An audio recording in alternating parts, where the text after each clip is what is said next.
dan Bu Seprika yang Dinas Pendidikan dan Kebudayaan, terutama di bidang kebudayaan, mendukung upaya-upaya baru tentang memperkenalkan sejarah di kota ini. Nah, diskusi ini nanti akan dipandu oleh Mas Barnas dari UM Metro. Jadi silakan Mas Barnas.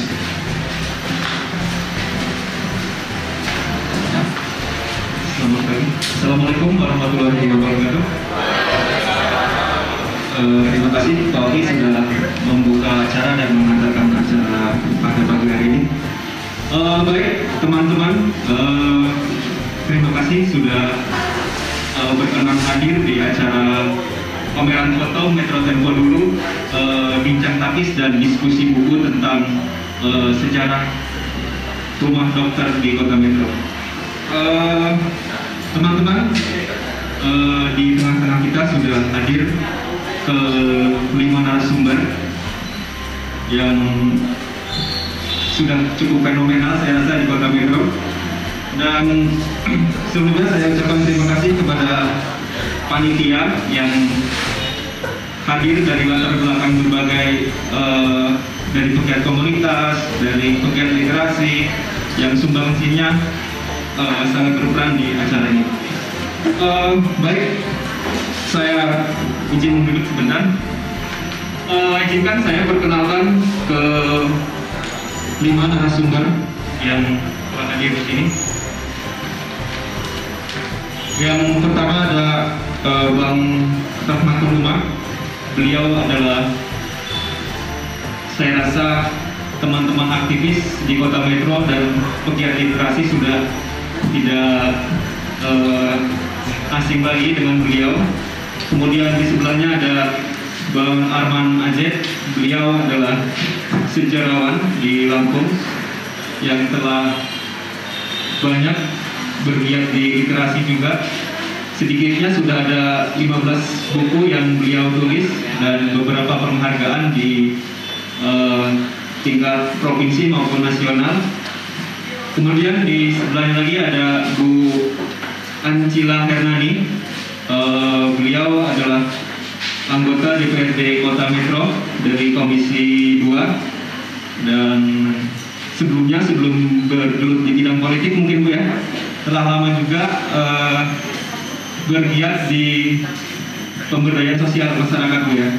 Dan beliau juga mendirikan PKBM bagi anak-anak berkebutuhan khusus. Dan di sebelahnya lagi ini adalah Bu Seprika.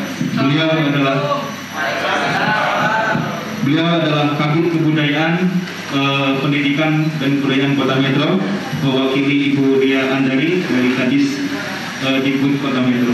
Dan yang kelima ini adalah Kian Amboro, alumni dari Pendidikan Sejarah Universitas Muhammadiyah Metro, dosen dan saat ini sedang menempuh pendidikan doktoral di ilmu pendidikan sejarah, dan juga salah satu dari tim cagar budaya Kota Metro Pak. Oke, mungkin tidak lama lagi ya, karena mungkin teman-teman juga sudah menanti apa yang akan dibahas dalam kesempatan pagi ini. Dan saya rasa kegiatan pagi ini menjadi penting bagi kita, bahwa bagaimana Metro yang digambarkan dalam buku Dr. Swanning ini adalah sebuah hutan rawan, disebut di situ ya, sebagai hutan belantara, dan kolonis datang sehingga perkembangan hingga sampai sekarang menjadi kota yang ramai. Itu juga perlu kita ketahui sebagai generasi muda. Jadi generasi muda seperti kita saat ini tidak hanya menikmati Kota Metro yang sudah sedemikian modern ini, tetapi juga kita menyelami bagaimana kegigihan, bagaimana jiwa patriotisme yang dicontohkan oleh para pendahulu kita, terutama para pembuka hutan belantara di Kota Metro. Oke, langsung saja saya beri kesempatan kepada yang pertama. Jam 10 kurang 15 menit, mungkin nanti kita bagi saja aturan mainnya. Ada penyampaian dari narasumber dan nanti ada sesi diskusi begitu. Oke, yang pertama mungkin kepada Ibu Setrita, mewakili dari Bu Kadis. Terima kasih, saya diri ya. Bismillahirrahmanirrahim. Assalamualaikum warahmatullahi wabarakatuh. Selamat pagi untuk kita semua. Tabik pun.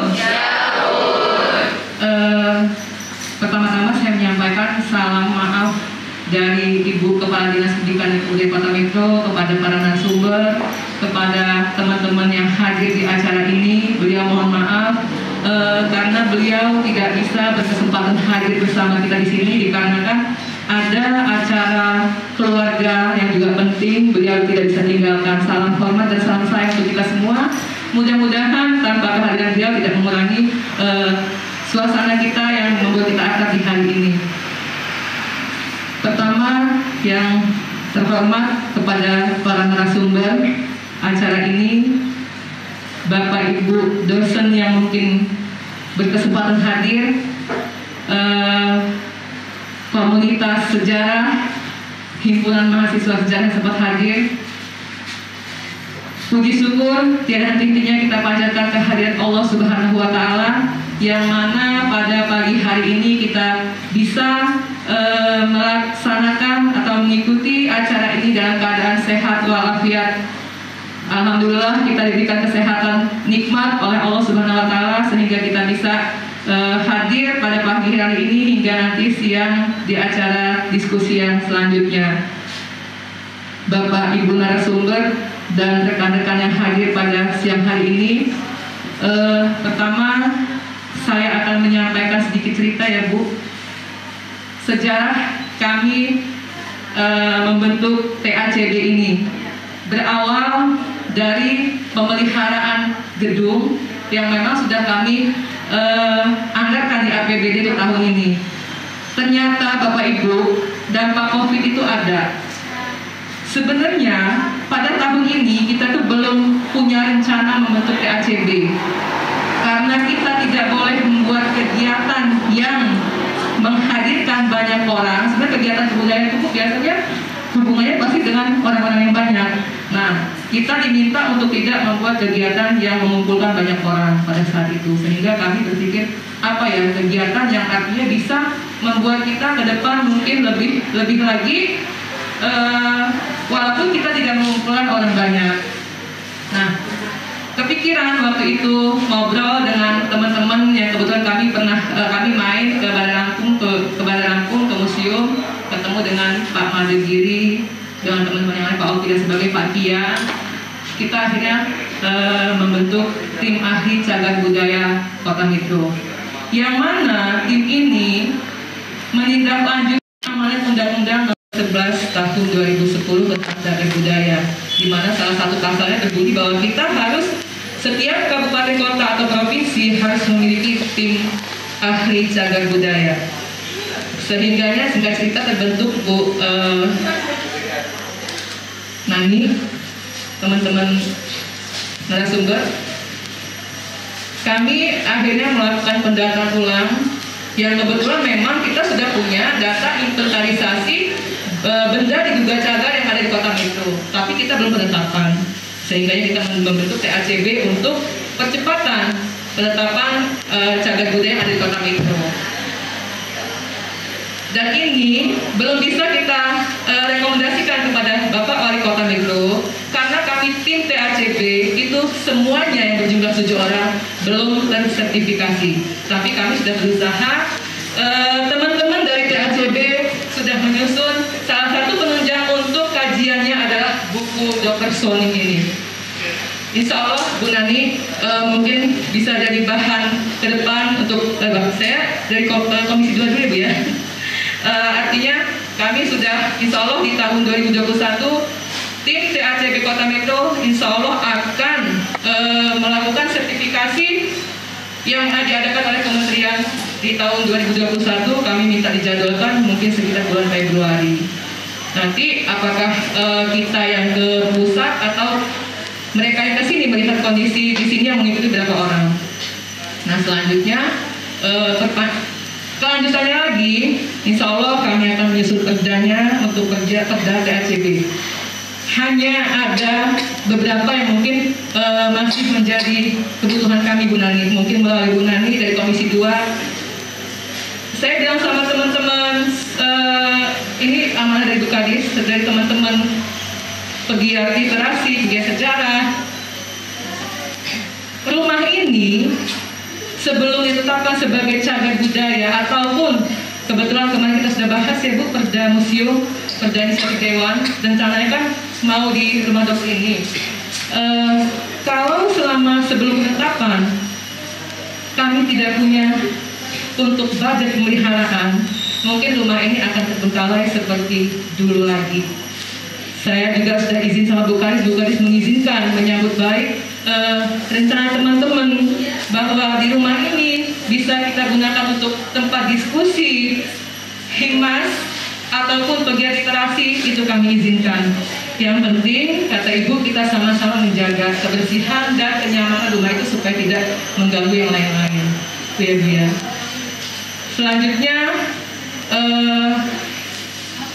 ke depan insya Allah ada kegiatan yang lain kami akan mengangkat untuk cagar budaya. Sementara ini hanya baru rumah dokter inilah yang akan kita angkat untuk sebagai penetapan cagar budaya. Ada beberapa hasil pendataan kami kemarin sekitar 16 benda diduga cagar yang kami dapatkan informasi dari teman-teman pegiat ataupun masyarakat di sekitar bahwa itu diduga cagar, tapi belum kami angkat untuk penetapannya, baru rumah dokter ini aja. Mungkin itu sedikit yang bisa kami sampaikan pada kesempatan ini, dan kami sangat berkesan sekali Ibu. Mohon mungkin bisa Ibu perjuangkan untuk pemeliharaan cagar ke depan, rumah yang diduga cagar ini kepada teman-teman semua. Dengan mengucap Bismillahirrahmanirrahim, kegiatan hari ini kita buka secara resmi.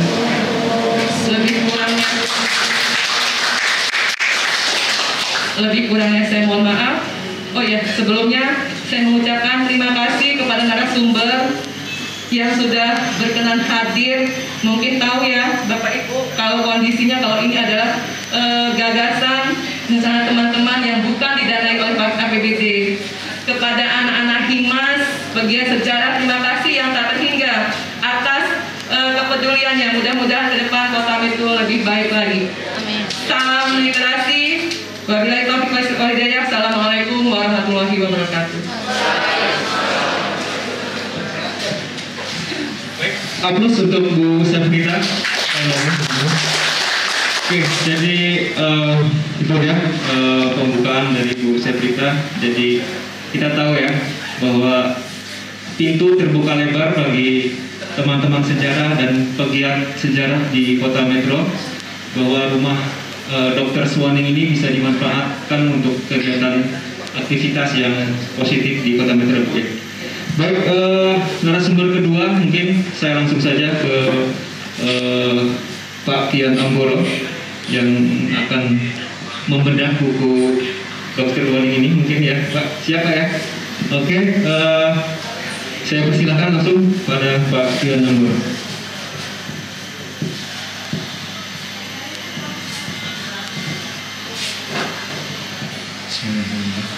Izin duduk Mas. Ya, terima kasih Mas Moderator. Jadi mungkin saya ini di kesempatan sesi yang pertama ini mewakili teman-teman dari TACB. Mungkin ingin menyampaikan saja, tadi sebagian besar sudah disampaikan oleh Ibu Kabid bagaimana latar belakang dari kegiatan ini hadir. Ya, jadi saya mewakili dari teman-teman TACB. Tadi Bu Sabrina sudah menjelaskan bahwa kegiatan ini dilatar belakangi oleh adanya kajian awal dari tim TACB itu untuk melakukan inventarisasi juga pendataan terkait dengan bangunan benda maupun bangunan benda cagar yang diduga cagar budaya yang ada di Kota Metro, karena itu merupakan amanat undang-undang. Kalau tidak salah dari awal tahun sudah ada edaran dari kementerian ya Bu ya. Jadi memang itu sudah lama sekali, ini sebenarnya ini sudah hampir 10 tahun dan sepertinya ini ada di ambang batas terakhir bahwa setiap kabupaten kota itu harus memiliki tim ahli jaga budaya. Secara personal dan mungkin latar belakang saya yang berlatar belakang guru sejarah, itu saya senang karena diundang oleh dinas dan mungkin dipercaya gitu ya untuk menjadi salah satu, meskipun sebenarnya banyak orang-orang yang mungkin lebih berkompeten gitu ya dan punya kapasitas yang pas gitu untuk ini, tapi saya berterima kasih karena mungkin saya diberi sedikit ruang untuk bisa memberikan kontribusi bagi kemajuan dan pembangunan di Kota Metro. Nah, dari langkah pertama kita ini sepertinya belum lama karena baru dimulai bulan November ya Bu ya. Jadi ini termasuk kerja cepat, kerja cepat gitu ya. Kerja cepat. Jadi gimana caranya di penghujung waktu yang waktunya sudah gak banyak lagi ini kita punya sesuatu, kita ada sesuatu yang kita hasilkan. Dirasa 16 yang sudah kita identifikasi itu nggak memungkinkan untuk dilakukan kajian semua, maka kita ambil salah satu sampel dari 16 itu. Salah satunya adalah rumah Dr. Suwoni ini ya, yang memang pengelolaannya sudah di bawah Dinas Pendidikan dan Kebudayaan. Nah, untuk rumah Dr. Suwoni ini sebenarnya bukan bangunan tertua ya. Jadi mungkin kalau teman-teman yang sudah baca atau mungkin kalau yang belum punya di depan nanti bisa yang ingin memiliki gitu, karena ini kita juga cetak terbatas.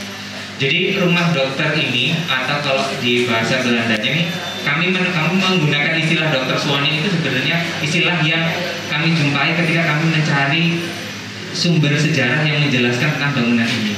Jadi tadinya mau rumah dinas dokter, menteri kesehatan, tapi kemudian arsip yang banyak kita jumpai untuk mendeskripsikan bangunan ini adalah rumah dokter. Maka istilah Dr. Suwoni itu dalam bahasa Belanda itu kita gunakan secara resmi untuk menamai tempat ini.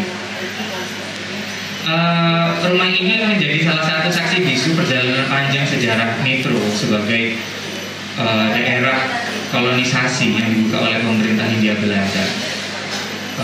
Dan yang sampai hari ini masih bisa kita saksikan, karena banyak mungkin yang di luar pengetahuan kita itu sudah banyak yang hilang, hancur, atau bahkan sudah tidak terdeteksi lagi di mana jejaknya. Rumah Dr. Suwoni ini menjadi bukti bahwa Metro mulai dibangun ketika awal 30-an, menjelang tahun 40-an. Jadi kalau data yang kami gunakan atau data yang kami temukan di hasil kajian kami, rumah ini dibangun sekitar tahun 1939. Jadi 2 tahun setelah diresmikannya Metro sebagai sebuah daerah yang terpisah dari induk desanya, yaitu Trimurjo, yaitu 9 Juni 1937. Dari beberapa dokumen yang paling banyak kami jumpai itu adalah dokumen primer dalam bentuk surat kabar. Itu kami menemukan informasi bahwa rumah ini dibangun diperkirakan antara bulan Mei sampai dengan Juli tahun 1939. Jadi kami belum menjumpai, karena mungkin nanti kami akan lakukan riset lebih mendalam lagi kalau kami mau mencari ke arsip dokumen dan laporan dari Dinas Pekerjaan Umum ketika itu yang menangani pembangunan ini. Tapi dalam waktu yang singkat tadi saya sampaikan bahwa ya kami dapatlah kapan tahun pembangunannya. Jadi tahun 1939 antara bulan Mei sampai, karena bulan Maret 1939 surat kabar itu masih memberitakan adanya rencana pembangunan sebuah rumah dokter di Metro, tapi itu masih baru rencana. Kemudian ketika bulan Agustus itu sudah diwartakan bahwa proses pembangunan itu sudah dimulai dan sedang dalam proses. Maka antara bulan Mei sampai bulan Juli itu kami perkirakan peletakan batu pertama. Dan kalau Pak Oki kemarin bilangnya ini mungkin masih proyek header gitu. Jadi itu. Kemudian untuk foto yang mungkin teman-teman bisa lihat di ruang foto atau banyak lihat di sosial media tentang rumah ini, itu adalah foto yang diambil oleh seorang fotografer pemerintah Belanda, yaitu Jan van der Kolk. Jadi kalau teman-teman buka open access dari Leiden University, itu dokumen-dokumen kita banyak di open access di situ. teman-teman akan banyak menjumpai foto Dr. Swani, itu mungkin di depan situ ada, kita bisa lihat tuh. Nah, itu adalah foto yang diambil tahun 1940. Surat kabar The Indiskoran itu mengatakan bahwa pembangunan rumah dokter ini ditargetkan selesai pada Februari 1940, dan kita mendapatkan dokumen foto itu diambil oleh Jan van der Kolk pada bulan Maret 1940. Jadi ketika pembangunan rumah dokter ini selesai, maka ada proses pendokumentasian, mungkin sebagai bentuk dari laporan kepada pemerintah pusat ketika itu bahwa beberapa proyek itu sudah selesai. Rumah Dr. Swani ini sendiri tidak dibangun sendirian, akan tetapi bersamaan dengan dua bangunan lain, yaitu rumah controller yang sekarang menjadi rumah dinas ketua DPRD, kemudian rumah kembar ini kami menyebutnya, ya kami komunitas itu menyebutnya rumah kembar karena ini ada sepasang yang lokasinya ada di depan di Jalan Diponegoro, di depan Polres Metro. Itu dibangun bersamaan dengan rumah ini. Jadi 3 bangunan ini diberitakan ketika itu sampai berbulan-bulan, dan sampai ketika proses selesai itu diberitakan, dan beberapa fotonya kita bisa lihat. Itu mungkin untuk sejarah kapan bangunan ini mulai dibangun. Kemudian latar belakangnya apa? Nah, latar belakangnya adalah sebagai rumah dinas bagi seorang dokter yang diberi tugas untuk memberikan pelayanan kesehatan kepada para kolonis. Jadi ketika itu masalah kesehatan itu menjadi permasalahan yang salah satu permasalahan utama terhambatnya keberhasilan program kolonisasi, karena penyakit seperti malaria ketika itu masih masih menjadi hambatan gitu. Di samping penyakit-penyakit lainnya, karena mungkin sistem sanitasi, kemudian ya lingkungan, kebersihan lingkungan mungkin tidak bisa kita samakan dengan kondisi sekarang. Dulu serba prihatin dan mereka hidup seadanya. Nah, untuk dokter yang pertama kali ditugaskan menempati bangunan rumah ini adalah Dokter Mas Sumarno Hadiwinoto. Itu sumber yang kita temukan itu adalah dokter pertama yang diberi tugas di sini. Beliau adalah seorang dokter berasal dari Jawa, itu ditugaskan di sini. Pada tahun 1938, Dokter Mas Sumarno ini sudah ada di Lampung, dan beliau untuk sementara sambil menunggu rumah dinasnya jadi, itu ditempatkan sementara di Gedung Tataan. Jadi itu. Kalau beberapa informasi secara lisan itu kami juga menemukan informasi bahwa rumah ini juga ditempati oleh Dr. Lim, kemudian Dr. Burhanuddin. Tapi secara dokumen kami sendiri masih melakukan penggalian. Jadi Dr. Lim dan Dr. Burhanuddin ini siapa? Dokter kedua dan dokter ketiga yang menempati bangunan rumah ini. Kemudian menjelang masa kemerdekaan, sampai masa kemerdekaan berturut-turut rumah ini menjadi rumah dinas dari dokter yang memang bertugas di Metro. Kemudian sampai tahun 1970 itu sumber lisan yang kami dapat informasinya bahwa rumah ini sudah dilakukan renovasi yang mungkin agak besar sehingga mengubah beberapa bagian struktur seperti atap. Mungkin kalau teman-teman lihat di foto yang pertama kali kita jumpa itu bagian atapnya itu punya 2 limasan, tapi sekarang kalau teman-teman lihat dari bagian depan itu hanya 1. Kemudian lantai tegel yang bagian ruang tamu ini di mana kita berada ini juga sudah dibongkar dan menjadi keramik. Tapi lantai tegel asli itu masih kita bisa jumpai di bagian kamar 1 dan kamar 2. Itu warnanya berbeda. Kemudian ventilasi, kusen, pintu itu hampir semuanya masih sama. Kita bandingkan dengan foto, kemudian kita bandingkan juga dengan dokumen-dokumen yang mendeskripsikan bagaimana keberadaan rumah ini, bagaimana kondisi rumah ini. Kemudian jadi hasil kajian sementara ini untuk tadi seperti Bu Kabid sampaikan bahwa ini belum bisa kita teruskan dan diusulkan kepada wali kota untuk ditetapkan statusnya menjadi cagar budaya, karena memang tim ahli cagar budaya ini belum diuji melalui proses sertifikasi sehingga belum memiliki legalitas. Akan tetapi sebagai bentuk pertanggungjawaban kami kepada publik ya, karena kan pemerintah ini mewakili publik ya. Jadi bagaimana caranya hasil kajian kami ini cuma tidak sekedar menjadi laporan, yang tertumpuk gitu ya. Jadi supaya bisa tersebar luas informasinya ya, meskipun tidak banyak karena ini masih kajian awal. Tapi kami ingin bahwa informasi yang masih sedikit ini bisa terpublikasi ke orang-orang bisa tahu. Kemudian kalau orang tahu kan ada kesadaran bahwa oh ini adalah warisan bersama, ini memori kolektif bersama warga Metro, bahwa ini adalah bukti identitas Metro itu lahir dari ya identitas ya benar Bu. Jadi tak kenal maka tak sayang. Maka sambil menunggu proses, karena proses TACB, proses penentuan statusnya menjadi cagar budaya ini kan memakan waktu.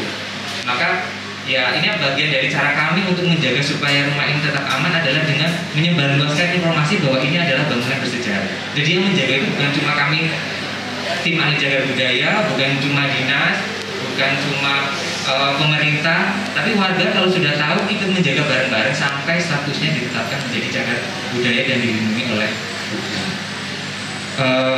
Mungkin itu Mas, mungkin hanya ini, nanti harapannya ada ya dialog karena ini diskusi. Itu saja mungkin yang bisa saya sampaikan Mas Moderator. Oke, aplaus untuk Pak Kian Nanggoro yang menyampaikan kisah dari rumah Dr. Suwan ini. Baik, mungkin rekan-rekan yang ada di ruangan ini kita share-share saja lah ya, serius tapi santai. Mungkin hidangannya bisa disantap sambil mendengarkan diskusi. Baik, karena Pak Kian Nanggoro ini adalah salah satu dari tim penulis buku, dan mungkin pembicara kedua saya serahkan juga kepada salah satu tim penulis buku dari Dr. Waning ini, yaitu Bang Rahmatul Umar. Beliau juga banyak memperhatikan, saya rasa selain komunitas, selain lingkungan, gitu kan, selain aktivis, beliau juga mendedikasikan pikirannya untuk memperhatikan bangunan-bangunan atau jejak sejarah di Kota Metro. Saya persilakan Bang Ahmad untuk menyampaikan. Assalamualaikum warahmatullahi wabarakatuh. Kalau saya yang jelas bukan sejarawan, juga bukan peneliti ya. Saya hanya kebetulan, karena saya berkeyakinan bahwa pengetahuan itu dikembangkan dari banyak pertanyaan. Jadi saya bertanya soal asal muasal, kenapa itu pohon besar-besar itu apa umurnya? Kalau terkait dengan politik etis Belanda, di mana asal muasal Metro, di mana pendidikan pertama, ada orang sakit dirawat di mana. Jadi pertanyaan-pertanyaan itu yang kemudian saya cari jawabannya sendiri, karena saya kesulitan mencari dalam naskah-naskah yang disediakan di Metro. Jadi dari 2015, 2016, kemudian sempat berarti saya ngeblok aja, kemudian saya tulis. Ya, tidak punya pengetahuan karena semua data-data sekunder dan bahasa Belanda saya juga tidak bisa bahasa Belanda. Jadi hanya gambar, gitu, gambar tahun berapa, udah saya paham. Kemudian saya dalamin dengan menghubungi beberapa orang tua. Sayangnya di akhir 2017, 2018 banyak yang mangkrak. Jadi sudah banyak narasumber yang pernah sempat saya datangi dan belum saya gali secara mendalam karena setengah pikun juga ya.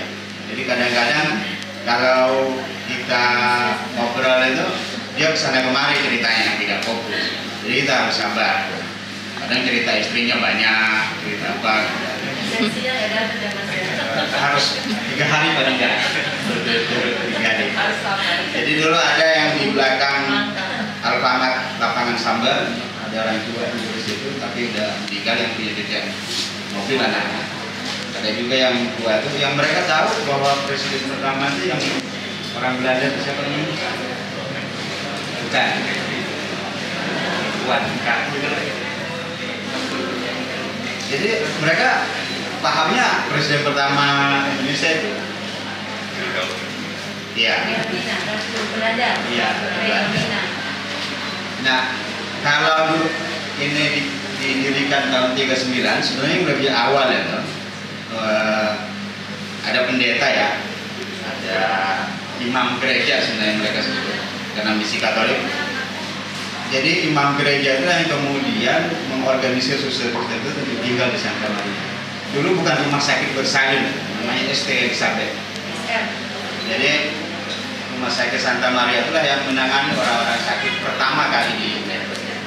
Bahkan balai pengobatan yang pemerintah itu numpang di situ. Itu yang saya pahami hasil pengakuan, termasuk pengakuan orang-orang tua yang tinggal di situ. Ada Mbah Riri, ada Mbah Rizal yang tinggal di situ. Sebelumnya dia kerja di kompensi pertama juga di Metro Milik Haji Jalal. Beliau yang banyak bercerita. Dari cerita itulah yang kemudian berkembang. Nah, kalau semua orang Metro punya rasa penasaran itu enak. Tapi kalau tidak, maka tugas pemerintah sebenarnya memancing mereka dengan menyediakan tempat wisata sejarah. Jadi perjalanan melalui kota itu ada yang menjelaskan ini begini, asal-muasalnya begini. Karena tidak mungkin sebenarnya kita melupakan akar kita. Dulu saya tidak begitu bertanya soal Metro ini, kenapa Metro ini mayoritas umpamanya bukan orang Lampung gitu. Dan sebenarnya rasa penasarannya besar juga. Oh, ternyata ini ada kolonisasi kedua setelah Begelan, gedung tataan. Jadi walaupun pusatnya di gedung dalam. Terus ada yang berasumsi dulu langsung ditempatkan di sini. Gimana logikanya bisa langsung ditempatkan padahal ini hutan rawa gitu. Oh, ternyata yang disebut dengan rumah beden itu bukan di sini. Rumah beden itu ada di gedung dalam. Kemudian mereka didistribusikan berdasarkan dari beden-bedennya. Dimulai dari beden 1 di Tringguli sampai beden 67 sekampung ya. Tapi beden 67 dari 61 ke 67 itu tidak kolonisasi berikutnya. Tidak masuk distribusi dari beden 1 ke beden 60 ya. Yang memang langsung berbarengan. Nah, Dokter Sumarno ya, itu dokter pertama pemerintah Hindia Belanda. Tapi yang di luar itu misi Katolik itu 1 Februari 37 itu yang dibangun klaster pertama itu yang bangunan pertama untuk rumah sakit Negara.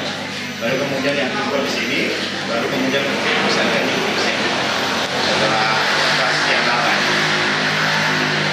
Penelusuran ini menurut saya harus ditularkan kepada semua orang. Dia harus menjadi gerakan literasi sejarah bagi warga Metro, terutama orang-orang Metro yang memang dikenal oleh orang luar sebagai orang yang mendiami satu kota, yang IPM-nya tinggi, rata-rata lama sekolahnya tinggi, kemudian melek aksaranya juga tinggi.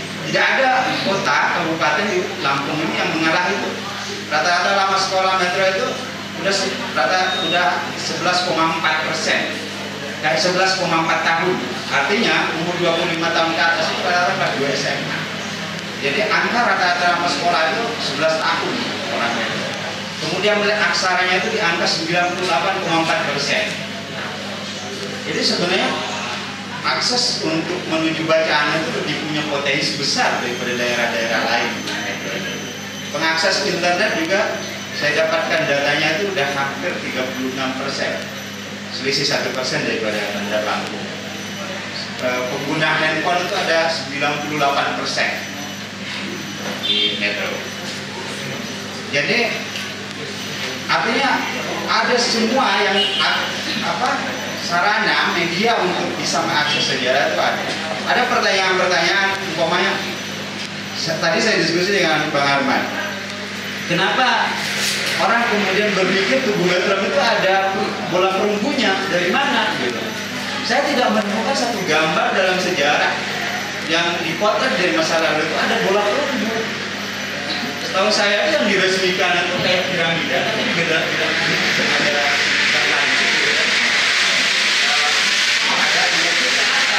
yang diresmikan berbarengan dengan pelepasan Metro dari desa induknya. Nah itu juga perlu dilakukan. Kalau kita bicara soal politik, sekolah Metro pertama itu di mana gitu? Bang Arman pernah menemukannya itu di 14A, model kesanggrahan. Nah itu juga perlu dikaji. Nah sayangnya memang yang masuk dalam data cagar budaya Banten itu banyak punya pemilikannya punya warga, bukan punya pemerintah. Jadi agak sulit mengakuisisi itu untuk ditetapkan sebagai harus ada negosiasi yang ada. Nah, gerakan literasi sejarah ini akan sangat bagus kalau memang intervensi lewat kebijakan. dia menjadi muatan lokal, jadi pelajaran khusus. Sehingga kemudian pada saat orang bercerita, oh Metro masa lalu punya itu, apa yang hilang, apa yang masih bertahan. Dulu umpamanya Metro itu punya 4 gedung bioskop, sekarang nggak ada lagi. Dulu Metro punya sekolah kino, sekarang nggak ada lagi. Itu duluan daripada SMA ya. Bahkan SMA 1 itu pernah numpang di situ. EGA pernah numpang di situ. Sekarang sudah tidak ada lagi. Sumur Metro itu menjadi sumber mata air beberapa daerah, Banda Gajah, Pekalongan, dan Metro Gibar. Jadi itu punya sumur yang sebenarnya itu menghidupi beberapa wilayah. Tapi sayangnya ini semua tidak pernah dirawat secara baik. Nah, rasa penasaran kita terhadap hal-hal yang seperti itu yang kemudian menggerakkan saya, bukan meneliti ya, menelusuri, bertemu orang-orang tua, termasuk saya tahu ada namanya Mbak Kartini, itulah yang jualan pecel pertama di Metro. Dulu dia berjualan itu karena dia menyasar para penonton di bioskop Misbar namanya, Grimis Bubar yang di depan Grand Studio. Jadi ada orang yang nunggu tiket gitu kan, nunggu antrian untuk nonton. Kalau karena dia terbuka ya, Grimis Bubar namanya. Kalau ada Grimis dia bubar ya. Jadi Mbak Martin masih sampai sekarang beliau masih bertahan di situ. Anaknya yang pertama sekarang udah 57 tahun. Di tahun 2016 57. Sekarang udah berapa tuh? Udah 62 anaknya ya. Jadi Mbak Martin itu orang yang punya trauma masalah. Dari beliau lah saya banyak cerita juga tentang pohon mahoni. Ternyata pohon mahoni ini ada banyak pertimbangan kenapa pohon mahoni ini. Itu kan pohon Eropa. Bibitnya mungkin susah ditemukan di beberapa kota ya. Jadi mahoni ini buahnya salah satu obat untuk malaria. Jadi wabah penyakit yang paling banyak itu malaria untuk pekerja-pekerja Hindia Belanda ya. Orang-orang pribumi, orang-orang Nusantara itu banyak lebih penyakit. Penanganannya di situ. Bahkan dari penuturan Bahari juga saya mengetahui bahwa Santa Maria itu sudah dikuasai Jepang beberapa tahun. Inti pesan terpenting yang ingin saya sampaikan, jangan sampai kemudian apa yang kita lihat kita tidak paham. Maka perjalanan itu yang kemudian ingin saya jelaskan. Saya sempat kayak orang gila ya, karena kadang sulit ya menghitung dari perbatasan Metro Lampung Timur itu pohon itu sampai Trenggalek. Saya lupa, tapi ada saya tulis tinggal 100 berapa pohon gitu ya, mahoninya ya. Jaraknya juga sampai saya ukur gitu. Tapi begitu dipertahan lupa saya bilang berapa ya, balik lagi gitu. Jadi sempat seperti itu karena intinya sebenarnya punya rasa penasaran. Nah ternyata menelusuri perjalanan sejarah masa lalu itu menjadi keasuhan tersendiri. Saya sebenarnya kenal Bang Arman itu juga dulu bukan penyuka sejarah awalnya, artinya tidak pernah dilabeli sebagai, saya lebih kenal dia esais, sastrawan gitu ya. Tapi sekarang beliau sudah melahirkan 6 buku yang naskah-naskah sejarah, dokumen masa lalu. Karena pasti asik. Soal ilmunya saya memang tak punya, soal ilmu sejarahnya. Makanya kalau bertanya soal ilmu sejarah menurut saya harus ngomong jujur, saya bukan akademisi, saya bukan peneliti, dan saya tidak punya pengetahuan. Tapi saya adalah orang yang punya stok penasaran yang lebih besar dari pengetahuan saya. Makanya saya kemudian berjalan menelusuri sejarah-sejarah. Terima kasih. Oke, terus ke Bang Martin. Saya rasa perlu orang-orang lagi seperti Bang Martin ya. Jadi orang yang punya stok penasaran tinggi gitu. Jadi bagaimana dia sampai melakukan aktivitas yang sepele gitu ya, maksudnya beliau sebut seperti orang gila gitu, menghitung pohon mahoni dari perbatasan Metro Lampung Timur sampai dengan perbatasan Metro Trenggalek. Tapi luar biasa, itu adalah sebuah kegiatan yang harus diapresiasi saya rasa ya. Bagaimana menelusuri sejarah adalah memiliki keasikan sendiri. Asiknya bagaimana? Saya rasa teman-teman juga harus mulai mencari tahu apa asiknya dari belajar sejarah. Oke, teman-teman yang sudah punya pertanyaan, saya rasa harus disimpan dahulu ya. Kita tuntaskan dulu untuk dua narasumber lagi. Saya mungkin akan mengambil sisi dari sejarah lagi, yaitu Bang Arman, dan nanti yang narasumber kelima ada Bu Erlina. Nanti mungkin akan mengulas dari perspektif pemerintah, gitu ya. Oke, bagaimana kebijakan legislatif di tentang kegiatan ini. Oke, Bang Arman, saya persilakan untuk menceritakan sejarah. Mungkin tidak dari sisi metro saja, Bang ya. Mungkin bisa di jejak-jejak sejarah. Iya, yang lain. Oke, silakan, Bang. Terima kasih. Assalamualaikum warahmatullahi wabarakatuh. Saya hormati kepada seluruh narasumber, juga panitia kegiatan hari ini, dari TACG Metro, kawan-kawan komunitas sejarah. Saya ingat Metro sekitar tahun 2000-an itu, menyambung apa yang disampaikan oleh Pak Rumah. Tahun 2000-an saya ngisi acara pelatihan sastra di Metro, di perpustakaan daerah tahun 2003-2004. Nah, kemudian baru tahun ini pula saya diundang kembali untuk mengisi kegiatan yang ada kaitannya dengan sejarah. Jadi hampir 17 tahun yang lalu itu dalam dunia yang berbeda ya. Teman-teman, saya melihat kecenderungan kabupaten-kabupaten dan kota di Provinsi Lampung itu sedang bergairah untuk melacak identitasnya sendiri, historiografinya daerah masing-masing. Hari Selasa lalu saya diundang oleh Dinas Perpustakaan dan Arsip Pringsewu yang menerbitkan buku dan membuat film dokumenter tentang sejarah Pringsewu. Kebetulan di situ saya jadi salah satu narasumber untuk buku dan videonya. Problem di Pringsewu, mereka sendiri itu tidak mengetahui sejak kapan Pringsewu itu berdiri. Tidak ketemu arsip primer tentang Pringsewu.